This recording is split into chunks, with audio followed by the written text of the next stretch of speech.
4 दिवस. दर महिन्याला प्रत्येक बाईसाठी ते 4 दिवस अवघड असतात. कोणाचं पोट खूप दुखतं तर कोणाला थकवा, पायात गोळे, मूड स्विंग्स असा प्रचंड त्रास होतो. पुन्हा ऑफिसात बॉसला सांगणार कसं की माझी पाळी आली आहे, मला त्रास होतोय, सुट्टी द्या. घरात जिथे कोणाला पाळीतल्या दुखण्याचं काही वाटत नाही तिथे कॉर्पोरेटमध्ये कोण ऐकणार? पिचून गेलेली बाई काम ओढत राहते. मग सुप्रीम कोर्टात एक याचिका दाखल करण्यात आली की महिलांना मासिक पाळीची सुट्टी द्या. पण सर्वोच्च न्यायालयाने मागणी फेटाळली. त्याची अनेक कारणं आहेत, पण न्यायालयाने एक निरीक्षण नोंदवलं की अशी सुट्टी द्यायची वेळ आली तर महिलांना कुणीच कामावर ठेवण्याची शक्यताच कमी होईल. न्यायालयाचं निरीक्षण योग्यच आहे. नेमकी मासिक पाळीची सुट्टी आणि दुखणं काय आहे हेच आपण या व्हिडिओतून पाहू. महिलांना पिरियड्सच्या काळात सुट्टी मिळावी ही मागणी काही नवीन नाहीये. खूप वर्षांपासून वेगवेगळ्या ठिकाणी ही मागणी होत आली आहे, कारण अनेक महिलांना या काळात शारीरिक त्रास जाणवतो. या संदर्भात एक उदाहरण म्हणजे केरळ राज्य. केरळमध्ये 2013 पासून सरकारी महिला कर्मचाऱ्यांना मासिक पाळीच्या काळात सुट्टी दिली जाते.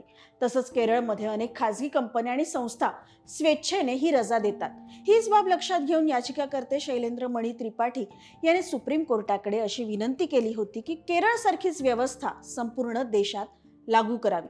नक्कीच सर्व महिलांचा अनुभव एकसारखा नसतो. काहींना फार त्रास होत नाही तर काहींना जास्त वेदना, अस्वस्थता सहन करावी लागते.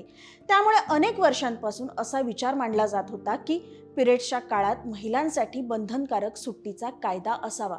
मात्र या मागणीवर निर्णय देताना सुप्रीम कोर्टाने असा आदेश देण्यास नकार दिला. सुप्रीम कोर्टाने ही मागणी नकारताना काही ठोस आणि योग्य कारणं दिली. या कारणांमागचा विचार समजून घेतला तर भविष्यात या विषयावर चर्चा किंवा वाद झाला तर आपल्याकडे सुद्धा त्यावर बोलण्यासाठी योग्य मुद्दे असतील.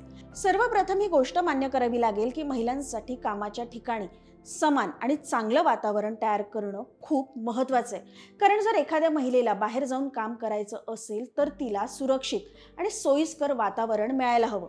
तसंच तिच्या शारीरिक गरजा, अडचणींचा सुद्धा विचार केला पाहिजे. यासाठी भारतात आधीपासूनच काही महत्त्वाचे कायदे आहेत. उदाहरणार्थ मॅटर्निटी बेनिफिट्स. भारतात महिलांना मॅटर्निटी लिव्ह ही जगातल्या सर्वोत्तम सुविधांपैकी एक सुविधा मिळते. कायद्यानुसार जर एखादी महिला आई बनते म्हणजे तिला बाळ होणार असेल तर तिला 26 आठवड्यांची पगारी रजा म्हणजेच पेड लिव्ह मिळते. म्हणजे जवळपास 6 महिने ती पूर्ण पगारावर सुट्टी घेऊ शकते. ही सुविधा देणं कंपन्यांसाठी कायद्याने बंधनकारक आहे. या रजेच्या काळात जर कंपनीमध्ये बोनस दिला जात असेल तर तो बोनसही महिलांना मिळतो. तसंच या काळात महिलांना ॲब्सेंट मानलं जात नाही, म्हणजेच त्या कामावर नसल्या तरी त्यांच्या कामाचा कालावधी चालू आहे असंच मानलं जातं. उदाहरणार्थ एखाद्या कंपनीत असा नियम असेल की 4 वर्षांनी प्रमोशन मिळतं तर या 6 महिन्यांच्या मॅटर्निटी लिव्हचा कालावधी सुद्धा त्या 4 वर्षांमध्ये कामाचा कालावधी म्हणून मोजला जातो. म्हणूनच भारतात मिळणारे मॅटर्निटी बेनिफिट्स हे जगातले सर्वोत्तम सुविधांपैकी एक मानले जातात. आता तुम्हाला या जानेवारी महिन्यातल्या सुप्रीम कोर्टाच्या एका निर्णयाची आठवण करून देते. या वर्षी जानेवारी महिन्यात सुप्रीम कोर्टाने एक महत्त्वाचा आदेश दिला होता. त्या आदेशात न्यायालयाने स्पष्ट सांगितलं की मासिक पाळीशी संबंधित स्वच्छता म्हणजेच मेन्स्ट्रुअल हायजीन या महिलांच्या संविधानातल्या कलम 21 अंतर्गत असलेल्या जगण्याच्या अधिकाराचा एक भाग आहे. म्हणजेच महिलांना स्वच्छता आणि आरोग्य राखण्यासाठी आवश्यक सुविधा मिळणं हा त्यांचा मूलभूत अधिकार आहे. तसंच विशेषतः शाळा आणि महाविद्यालयांमध्ये शिकणाऱ्या मुलींसाठी आवश्यक सुविधा उपलब्ध असणं गरजेचं आहे. त्यामुळे शाळा आणि कॉलेजांनी मुलींसाठी मोफत सॅनिटरी नॅपकिन उपलब्ध करून देणं, स्वतंत्र आणि स्वच्छ शौचालयांची व्यवस्था करणं आणि शौचालयांमध्ये पाण्याची योग्य व्यवस्था असणं आवश्यक आहे. यामागचा उद्देश असा आहे की मुलींना मासिक पाळीच्या काळात स्वच्छता आणि आरोग्य व्यवस्थित राखता यावं आणि त्यांना शिक्षण घेताना कोणतीही अडचण येऊ नये. सुप्रीम कोर्टाने स्पष्ट केलं की या सुविधा देणं शाळा आणि महाविद्यालयांसाठी बंधनकारक आहे आणि यामध्ये कोणताही निष्काळजीपणा चालणार नाहीये. हा आदेश सुप्रीम कोर्टानेच दिला होता. पण मासिक पाळीच्या काळात महिलांना अनिवार्य सुट्टी देण्याच्या मुद्द्यावर सुप्रीम कोर्ट तितकंसं सहमत दिसलं नाही. मात्र कोर्टाने असंही सांगितलं की जर कंपन्या किंवा संस्था स्वेच्छेने अशी रजा देऊ इच्छित असतील तर ते देऊ शकतात. म्हणजे सरकार किंवा कंपन्या स्वतःहून महिलांसाठी अशी सुविधा सुरू करू शकतात. काही कंपन्यांनी आधीच अशी पद्धत सुरू केली.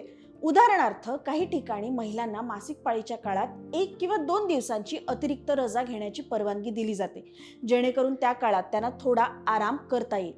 काही कंपन्या पुरुषांना मिळणाऱ्या सुट्ट्यांपेक्षा महिलांना दर महिन्याला 1 ते 2 अतिरिक्त सुट्ट्या देतात, जेणेकरून मासिक पाळीच्या काळात त्यांना थोडा आराम मिळू शकेल. काही ठिकाणी महिलांना वर्क फ्रॉम होमची सुविधाही दिली जाते, म्हणजे त्यांना प्रवास करावा लागणार नाही. अशा प्रकारच्या सुविधा स्वेच्छेने देण्यात आल्या तर त्याला हरकत नाहीये असं कोर्टाने म्हटलं. मात्र न्यायालयाने असंही सांगितलं, जर हा नियम कंपल्सरी केला गेला तर त्याचे काही नकारात्मक परिणाम सुद्धा होऊ शकतात.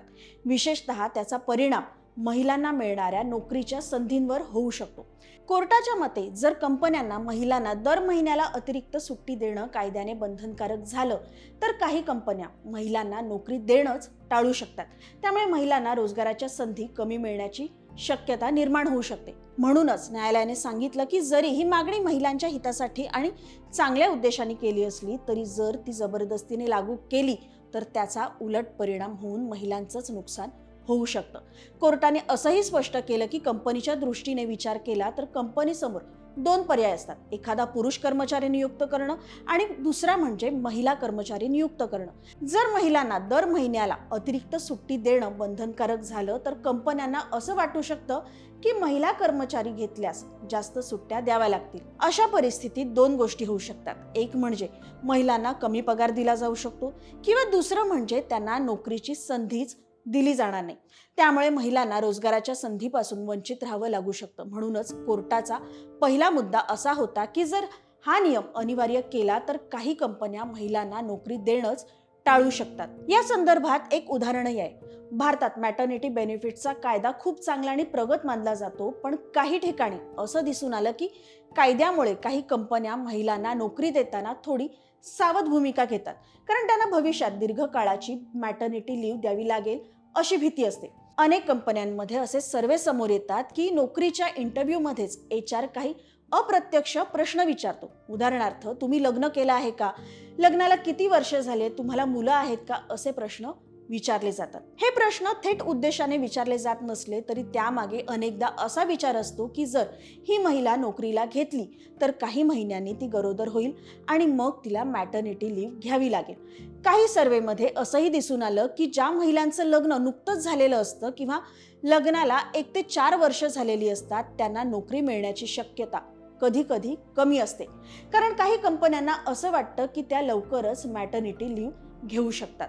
म्हणूनच कधी कधी चांगल्या उद्देशाने केलेला एखादा कायदा किंवा नियम सुद्धा प्रत्यक्षात काही अनपेक्षित परिणाम घडवू शकतो. कधी कधी एखादा चांगला नियम किंवा कायदा असला तरी त्याचे काही नकारात्मक परिणाम सुद्धा दिसू शकतात, असं न्यायालयाने सांगितलं. त्यामुळे कोर्टाने पहिला मुद्दा असा मांडला की जर पिरियडसाठी बंधनकारक सुट्टीचा नियम केला तर महिलांना नोकरी मिळण्याच्या संधी कमी होऊ शकतात. आता दुसरा महत्त्वाचा मुद्दा कोर्टाने असा मांडला की आपण मासिक पाळीकडे नेमकं कसं बघतो हेही विचारात घ्यायला हवं. आपण मासिक पाळीला समस्या किंवा आजार म्हणून पाहायचं का? कारण आज समाजात आपण हा संदेश देण्याचा प्रयत्न करतो की पिरियड्स ही एक पूर्णपणे नैसर्गिक आणि सामान्य प्रक्रिया आहे.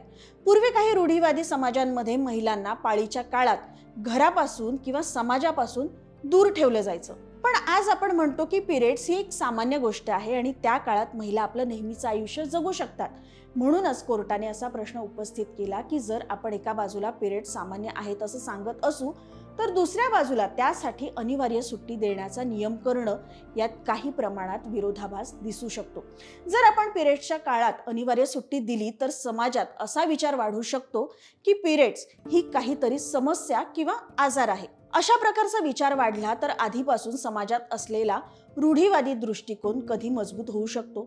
त्यामुळे काही महिलांना स्वतःबद्दल असं वाटू शकतं की आपल्यामध्ये काहीतरी कमतरता आहे किंवा आपण पुरुषांइतकं काम करू शकत नाही. याचा परिणाम महिलांच्या आत्मसन्मान आणि आत्मविश्वासावर सुद्धा होऊ शकतो. म्हणूनच कोर्टाने सांगितलं की या विषयावर याचिकाकर्त्यांचा मुद्दा पूर्णपणे चुकीचा नाहीये, मात्र असा नियम देशभरात बंधनकारक कायदा म्हणून लागू करणं योग्य ठरणार नाही, असं न्यायालयाचं मत होतं. याचिकेच्या सुनावणी दरम्यान वरिष्ठ वकील MR शमशाद यांनी असा युक्तिवाद केला की केरळमध्ये 2013 पासून मासिक पाळीच्या काळात महिलांना सुट्टी दिली जाते, त्यामुळे असा नियम देशभरात लागू करता येऊ शकतो.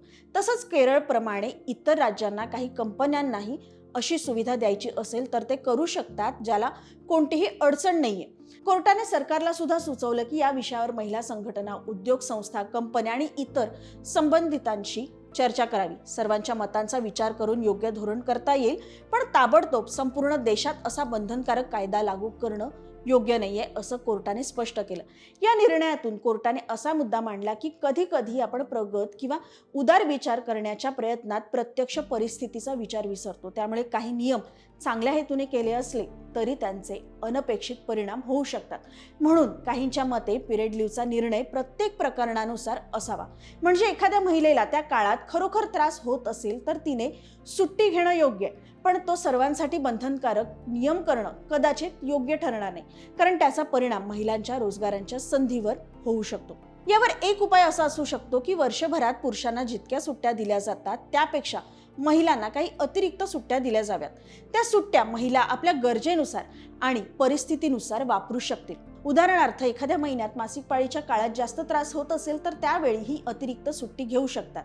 म्हणून या विषयावर वेगवेगळी मतं असू शकतात. काहींना वाटतं की महिलांसाठी सुविधा असावी, तर काहींचं मत आहे की हा नियम फ्लेक्झिबल असायला हवा. तर हा होता संपूर्ण मुद्दा महिलांच्या पिरियड लीव्हवर सुप्रीम कोर्टाने दिलेल्या निर्णयाचा. एकीकडे महिलांच्या आरोग्याचा, सोयींचा प्रश्न आहे, तर दुसरीकडे रोजगारांच्या संधी आणि सामाजिक दृष्टिकोन याचाही विचार करावा लागेल. म्हणूनच हा विषय अत्यंत संवेदनशील आणि गुंतागुंतीचा आहे. आता प्रश्न तुमच्या समोर आहे, महिलांना पिरियड्सच्या काळात अनिवार्य सुट्टी मिळायला हवी की नाही? एका पुरुषाचं आणि एका महिलेचं दोघांचं मत या ठिकाणी महत्त्वाचं आहे. त्यामुळे या विषयावर चर्चा होणं आवश्यक आहे.